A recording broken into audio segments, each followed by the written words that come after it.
Hey, podcast family. Welcome to Motherhood in Black and White. I'm Kaanji. I'm Tara. And we are now officially in autumn.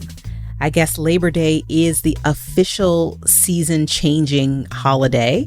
And so now that we are in the autumnal season, we want to talk a little bit about some of our fall pop culture picks. But before we do, let's rewind for a little bit and talk to Tara about her much-deserved, much-needed, much overdue vacation with her family a couple of weeks ago to Disneyland. What's up, Tara? What's up? Yes, we went to Disneyland in California. We were out there for about 4 or 5 days. We went to Disneyland 2 of those days. So I guess it was 4 days. It was awesome. We had a great time. The guys really enjoyed it. They both were like, we want to come back and do this again. We saw all the Star Wars stuff. We did all the Star Wars things. We did all the Avenger stuff. And then it turns out I had sort of been telling people that this trip was for them, right? This is for my husband and my son.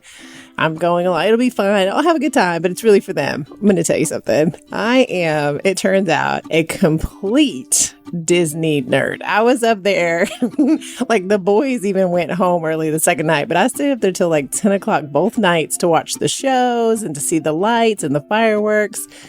And the second day we were there was the start of Halloween season. So I went and did all the Nightmare on Christmas stuff and got into the Halloween season. I loved it. Was this your first trip to Disneyland? Yes. Oh, really? I've never been to either park, the one in Florida or the one in California. Right. And just to remind our podcast family, this was a consolation trip. Yeah, consolation trip. That's right. For missing Hawaii. Right. Because you and your family caught COVID right when you were supposed to go on Hawaii on that much deserved vacation after 2 years of quarantine. Yes. And then because you had COVID, you had to pivot like so many of us have done. And you pivoted to Disneyland and you've decided and learned where are your Mickey Mouse ears. Oh, they're at the house. I do have some. They're Nightmare on Christmas themed. I love them.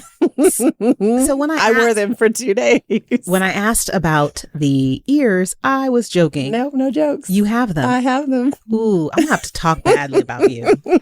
I was just as surprised as you. I thought, I was like, I'm too cool for this. Turns out, not so much. Now, there was a TikTok video that went viral a few weeks ago with a mother who posted about taking her family of 4 to Universal Studios in Florida for 1 day. And she tallied up how much that trip cost the family. Right. And one thing that I've realized is that, you know, when we grew up back in the 80s, it was a different time. Like we would get a summer pass to the theme park in the Bay Area where I lived. And the summer pass was like $70 unlimited entry all summer long. And so what my mother would do is just take me to the park and drop me and my friend Cindy off. And that was our summer camp. Like she would drop us off at the front gate and said, I'll be back at 7 p.m. And that's what we did. We just did roller coasters all summer long. $70 now at Disneyland bought you what? That bought us one of our meals, maybe. Maybe. Yeah, but it's funny that you tell that story because Jason and I told Gage the same story about Six Flags here in Texas because it was the same. It was like $70 for a season pass and they would just drop us off and that was our babysitter. But yeah, $70 today at Disneyland will get you 3 slices of pizza, 2 drinks, maybe 1 side salad. Before you add tax. Before taxes. That's right. And so a lot of us as parents are trying to figure out how can we kind of entertain our kids and our families. Inflation is super high. We are trying to figure out like what makes the most sense because some of us are like tightening our purse strings. We want to engage and do things with our family, but everywhere we look, things are just super expensive. Things are more and more expensive. So one of the things that you and I were talking about is how we could like figure out how we can like enjoy these family activities and family fun and kind of do it in a way where we can maybe stay home a little bit. So we talked and said, well, what would our pop culture picks for 2022 be? Yeah. So fall of 2022. And again, last year when we did our pop culture picks, that was actually the episode that got picked up by Apple Podcasts and was highlighted. Our pop culture picks for last year. I forgot about that. We set the bar too high last year. Come on now. Come through Apple Podcasts. Come looking for us. Come go ahead and spotlight and feature us again with our pop culture picks. So what I learned from our pop culture picks last year is that you and I are kind of like influencers. I mean, absolutely. People are coming to us for the ideas. So we better bring them correct. There's nothing more scary. Well, you did more than me. I don't even remember what my pop culture picks last year were. So hopefully I hold up to what I did last year. Well, it's time to refresh it a little bit. And so some of our pop culture picks for the fall of 2022 are going to be things that we have considered are appropriate for families, and then some things that are appropriate for moms. 100%. Okay, so let's go ahead and kick it off. What is one of your pop culture picks for a family television show, Tara? Oh, our family is looking forward to the new Star Wars show, Andor, is coming out this fall. And we're pretty pumped about that. And that's going to be on what? Disney Plus. The streaming service Disney Plus. Yes. Now tell us a little bit about this Andor show. I'm going to make this up. I find your lack of faith disturbing. I know a little bit. So essentially, Rogue One, the Star Wars movie, was a prequel to A New Hope. It was the story of how the rebels got the Death Star plans and that started the whole thing. Andor is the story before that. So it's kind of a prequel of the rebel base on Andor and the people that were working for that cause. And they've been doing this lately. Star Wars has been creating these shows that are sort of their own story by themselves. And it's been a lot of fun. So we're excited to see this one. Of course you are, because you were geeking out about Star Wars stuff at Disneyland. Mm-hmm. Big nerds. Let me tell you something. My husband and son will likely see whatever show it is you just talked about. Right. Andor. They will both be in my house binge watching that, and I will be in my room having a bottle of wine. What show are you going to be watching this fall? So while they're watching Andor, right? No, I'm kidding. I might join them. You'll join them while you read your phone at the same time? Correct. Maybe. You'll be in the room. It doesn't make sense. And it's not fun for me because I have no idea what's going on. I really don't understand, am not enthralled by, or do I love the Star Wars franchise? It's not my thing. No, it's okay. What is my thing is a show that's on network television that we started watching last year as a family. There's actually two of them, and both of them are on the same network channel. The first is the Wonder Years reboot, and the second one is Abbott Elementary. For those of you that have not watched Abbott Elementary, it has been trending this last week because one of the actresses, the lovely and incomparable Sheryl Lee Ralph, just won the Best Supporting Actress in a Comedy Series Emmy, and she became only the second Black woman to ever win that award. And the first one was back in 1987 on the TV show 227, and that was Jackée Harry. Jackée Harry. So, Sheryl Lee Ralph gave a phenomenally inspired speech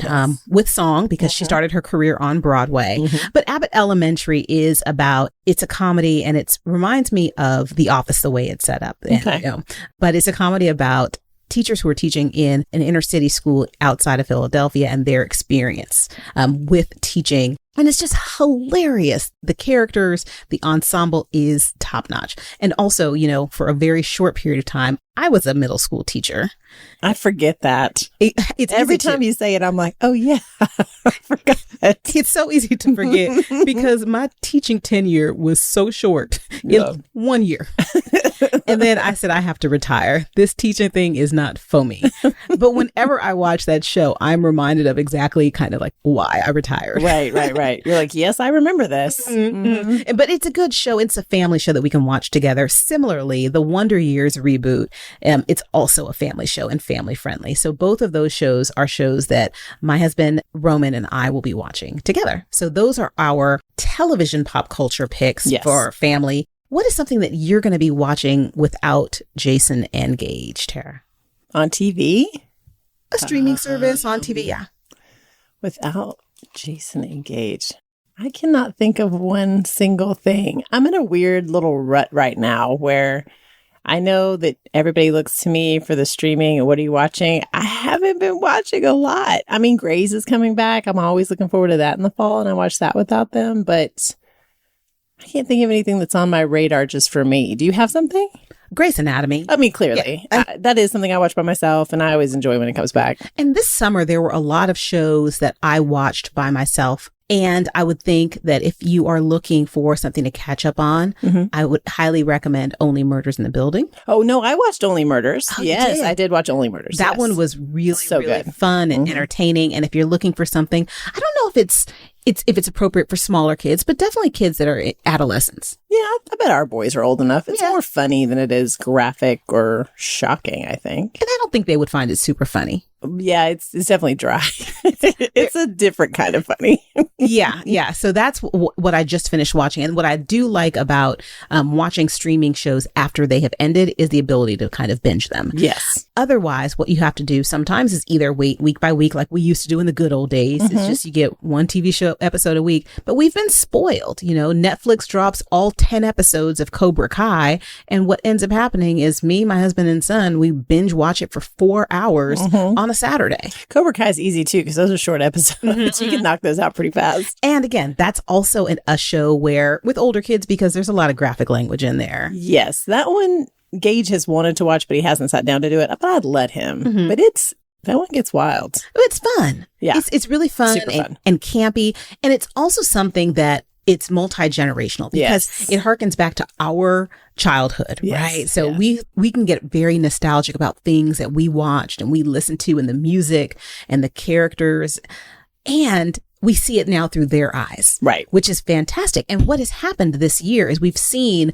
kind of like a resurgence of so many shows and the nostalgia. We look at Stranger Things and how the Kate Bush song from the 1980s is now the #1 song running up the hill because all of these things are coming back, just like the movie Top Gun. Yes. Maverick. Now that's something you saw this summer, We right? did, and we took Gage with us. Okay, and what were his thoughts? He loved it. Like, he walked out and was like, that was awesome. And I remember being a kid, maybe a little bit younger than him when the original came out, and feeling the exact same way, that it was just so much fun with the planes and the flying and the pipe. It was just awesome. He loved it. Oh, and did you have a chance to then take him to see the original after you saw Maverick? He watched it on his own, or maybe he and I watched it together on Netflix. We did. He and I watched it together on Netflix after the fact. I remember now. Yes, we watched it together, and he loved it too. He thought that was great too. He doesn't enjoy the romance part of those movies, but he did enjoy the movie itself. Yet. Yes. He's in 6th grade. We're getting there. Give it time. Give it time. Okay, so let's talk about movies. Are there any movies that are coming out that you are looking forward to and what you would pick? So I'll say 2 things on this because I know that's your favorite when I do that. Number one, I'm a big fan of scary movie season. So I'm very excited about the scary movies that start coming out around this time. But if I'm picking one, I'm picking Black Panther, Wakanda Forever. Ooh. Yes. Now, tell us more. Why is that your top pick? Well, first of all, we're big Marvel nerds, so that's typically going to be my top pick. We always go see those in the theater. But I'm really interested to see, because of the death of Chadwick Boseman, I'm really curious to see what they do with that character and how they change the story there. And I know that they're going to do a lot sort of in remembrance of him and in tribute to him. And I'm sure I'm going to be crying in the theater, but I'm excited about that one. Because it is your show and you set the rules, I would love to hear the other movie that you would have as well, because I don't want folks to think that I'm rigid. No. It's not a specific one. It's just the scary movies. Like, go ahead. Yeah, it's just a general. I don't have a specific scary movie I'm looking forward to. I just know that about this time, I start seeing trailers for scary movies leading up to Halloween. And you know what? Let me back down from that. I do like scary movie season. There's a new Halloween coming out this year. And it's supposed to be like the final showdown between Jamie Lee and Mike Myers. And so I'm like, Michael Myers. I shouldn't say Mike because that's an actor. Michael Myers. I'm interested in that. She's still doing those She's movies? still doing those movies, girl. Oh, support Jamie Lee. Mad respect. Yes. At some point, do you just say, like, you just lay down and say, yo, Michael Myers, just take me. This is it. This is it. Maybe that's what happens this time. I don't know. We'll find out. We've been doing this for 50 years. It's like, tag. Yes. You're it. You win. Yeah, it's your turn. Win. You're done. What about you? Well, this movie, I don't think doesn't come out in the fall. It's top of mind because we just saw the preview. Mm-hmm. And this is for the new live action Little Mermaid. Oh, yes. So the preview just came out It comes out in May 2023. Oh, no. So see, I didn't understand. That's okay, though. That's okay, because we can be excited about it all fall. We can do it. And all spring. And all spring. So one of the reasons why we love and are looking forward to this live action film, when the trailer came out, saw it with Roman, and he got so excited. He is like, Mom, this looks cool. And I love the fact that Melissa McCarthy's going to be in it. And he never saw the cartoon version of the movie of Little Mermaid. That's a mom feel. I was going to say, I made Gage watch The Little Mermaid. The Little Mermaid was a big part of my childhood, so I don't know if it was for you. Well, I'm a few years older than you. Yeah, it came out, and I was right on the cusp of maybe being too old, but it was a huge part. Really? Yes. What I can made it still so? sing every song. I don't know. I just loved it. The music. I was just telling this to a friend of mine, because we were talking about the new live action version. That soundtrack is still probably one of my very favorite movie soundtracks of all time. And I'm not smart enough to know all of the musicians that were on it. I just remember falling in love with every single song in that movie and loving it so much. My cousins and I watched it like every time we saw each other, which was like once a week. We watched it so much. And it just got stuck there for me. And then I made Gage watch it when he was little. He didn't love it as much as I do, but he watched it.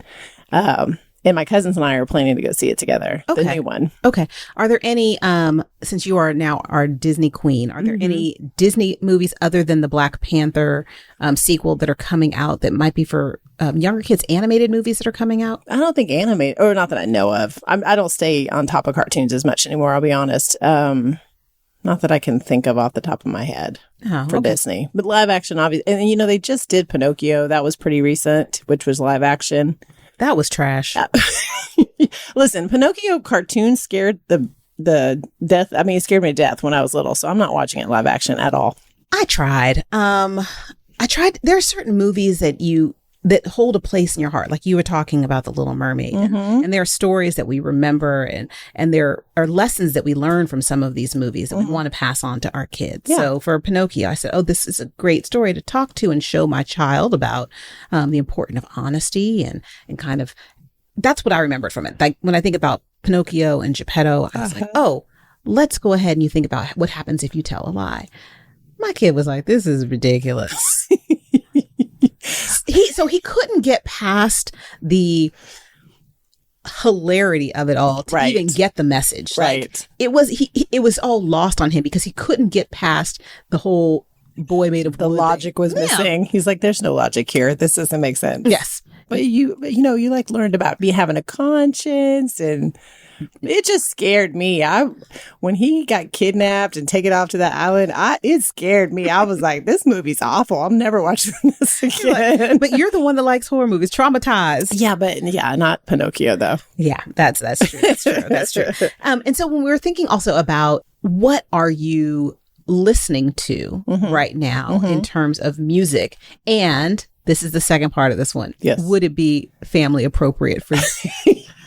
So nothing that I'm listening to right now is family appropriate. It was a fantastic summer for me musically. I got new albums from Megan Thee Stallion, Lizzo, Beyonce, Drake. I mean, Kendrick. I can't even talk about how amazing this summer was for music. And I'm still on all of those on a regular basis. And none of them are family appropriate. Well, Beyonce, maybe. Some of them. However, and I know you're not a fan, but I will tell you, for the fall, I am looking forward to the new Taylor Swift album, which Gage does listen to Taylor Swift with me sometimes. It's my go-to if he's in the car because it's a little bit more appropriate. And when will that album come out? I'm not going to get that right. It's October. Okay. I don't remember exactly what date. She just announced it. Oh, really? See, I'm kind of behind on some of these announcements. Yeah.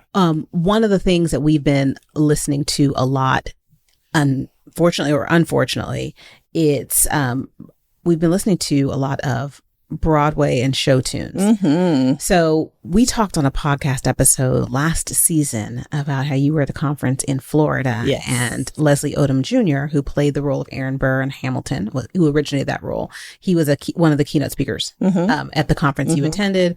And at the time, you and I were obsessing about him and standing over Leslie Odom Jr. So something happened over the summer. My son, Roman, became obsessed with Hamilton Mm-hmm. and Leslie Odom Jr. And you actually brought back Leslie Odom Jr.'s book. Yes. And my son took it and he's read it. And now he wants to go to Carnegie Mellon and follow in Leslie Odom Jr.'s footsteps.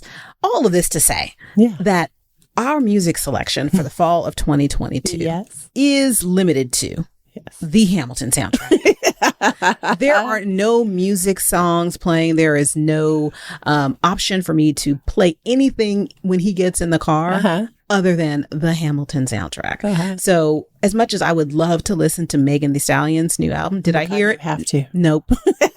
Why didn't I hear? Because I was listening to The Room Where It Happens, right? I would love to have heard Drake's new album. Did I listen to it? No. Oh, no. You want to know why? Because my son was not throwing away my shot. Right. So all of these things were happening. And it was just like, okay, I've missed music. Yeah. Because anytime I get in the car, which as many of us moms know is all the time, because we really are just going from taking our kid from place to place. We are the free Uber service in Texas or wherever we are as parents. We just spend way too much time in the cars just driving our kids around. And so for people who don't have driver's licenses, they do have a lot of plans and activities. Yes. And I was like, oh. So I don't know what music is even has been coming released or what's going. So I'm going to catch you up on this summer. I'm going to send you some of this via Spotify. You have to like put your AirPods on during the day, listen to it. The albums were so good this summer. Yeah. Every single one of them. I will share with you a podcast that just came out this week that I am really looking forward to listening to. And that is Anderson Cooper's newest podcast. Oh. Interested in listening to it because he does dive into grief and loss and connecting that to his own personal experience. And we get Anderson Cooper, he's out there all the time. Yeah. We know his story and we see his face and he's one that's kind of delivering the news.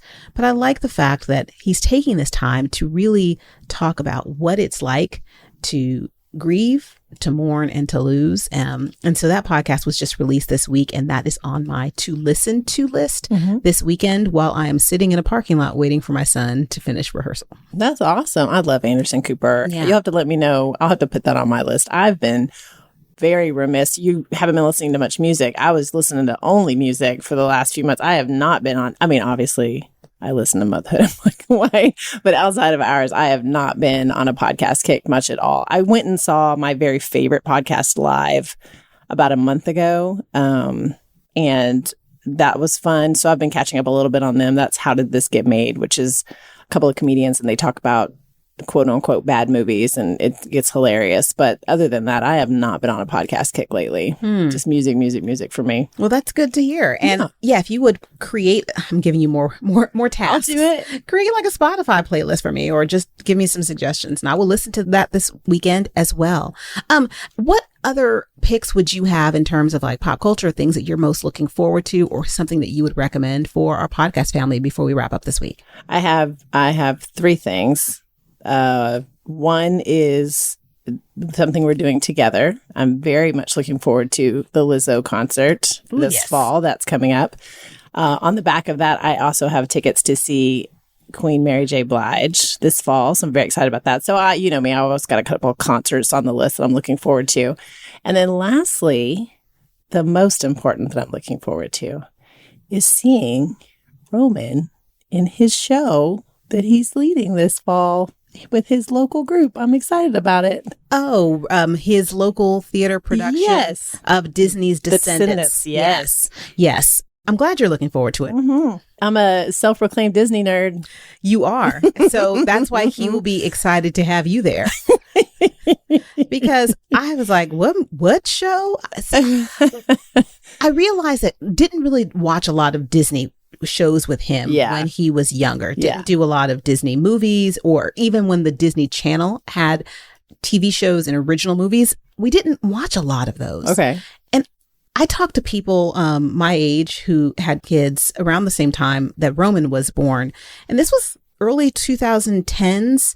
And a lot of them were like, no, never heard of the Descendants, never heard of some of these shows really? and programs. Okay. Yeah. So I don't know if it's a generational thing, if we kind of like skipped some of us in Gen X and we just never really got around to it or what. But I would love to maybe take some time to watch like the Disney Channel and Disney XD and some of the shows and the movies. Because I guess Descendants is based off of the trilogy. Yes. There were 3 Descendants movies. Yes. And kind of catch up on some of that. And that's what I've learned about kind of what we're looking like. What are we looking forward to? A lot of what we're looking forward to is the nostalgia and looking back. Yes. A lot of what we're looking forward to is like, how can I take my experience and share some of that with my child and through that person's eyes, right? And kind of like capture how it may have felt for us this first time with them. And also to say like, these are some music selections for you to potentially explore, not in your case, because your stuff is ratchet, but with Taylor Swift, we're good. Yeah. But kind of just share those experiences with our families. But how did that feel? Because I know for me, when I fell in love with Hamilton, Gage fell in love with it at the same time. You know, I got him into it at the same time. And I know Roman was slower for you. So you've been into it for a long time. Like, how did that feel to finally have Roman on board? I mean, surely he's played it out by now, but it must have felt good to share it a little bit. He has not played it out. I mean, for you, are you now like, listen, I love Hamilton, but I need a break? But isn't it like that with most of our kids? Yes, that's true. You know, think about Baby They just Shark. ruin everything. You know, they get on their kicks and they want to listen to or see sometimes the same thing over and over again. Yeah. And I embrace it because I know it's not going to be there forever. Absolutely. Right. Absolutely. There is going to be a time, and probably very soon, where he will put his AirPods in. If he ever gets AirPods, he'll put AirPods in and want to listen to whatever music he wants to listen to. And I'll just be listening to podcasts in my car. By yourself. By myself. What about you? Is there anything else that you're looking forward to this fall? You know, I think for me, one of the things that I am most looking forward to is just taking some of the weekend time with Roman and my husband and starting to watch some movies. I'm going to be a little bit more open on the Disney and the Marvel front to watching some of the shows that they have been watching together, because Disney had a lot of shows like the Loki streaming show. Yes. They recently were watching She-Hulk. Love it. And so these are things that they do by themselves, father-son activity. But I am going to make a really strong effort to potentially try and join them for 1 or 2 of these, maybe. I think you'll like She-Hulk. It's We'll a little bit more campy, a little more irreverent. You'll like that one. Or not.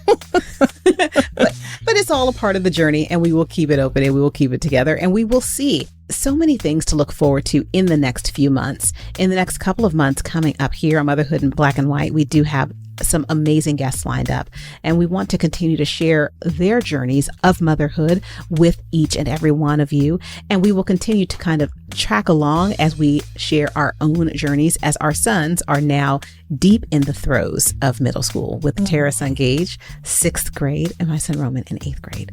With that being said, we are going to sign off this week. We will be back next week, same time, same place. Guard your health, podcast family, and take good care.